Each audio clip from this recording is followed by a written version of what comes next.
पोह्यांचे पापड अगदी साधी सोपी एकदम सरळ पद्धत आहे. अजिबात गॅस पेटवायचा नाही किंवा आपल्याला हे पीठसुद्धा शिजवून घ्यायचं नाही आहे. अगदी मस्त इथे अर्धा किलो पीठ घेतलेलं आहे आणि ते मस्तपैकी आपल्याला गरम करून घ्यायचे आहे. तुमच्याकडे ऊन असेल तर उन्हात वाळवलं तरी चालणार आहे. त्यानंतर आपल्याला ते मिक्सरमधून छान मस्त अगदी गार झाल्यानंतर ग्राइंड करून घ्यायचं आहे. त्यात काही मसाले मिसळायचे जसं काही जिरं आहे, त्याच्यानंतर आपल्याला पापडखार टाकायचं आहे, हिंग टाकायचं आहे, मीठ टाकायचं आहे, तीळ टाकायचे आहे आणि हे प्रीमिक्स आपलं तयार होणार आहे.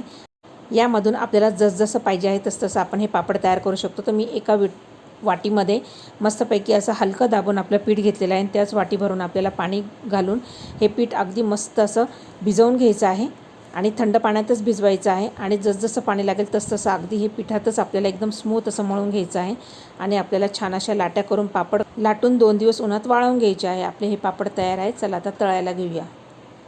मस्त असे तळायला घ्यायचे आहे. बघा एकदम छान अगदी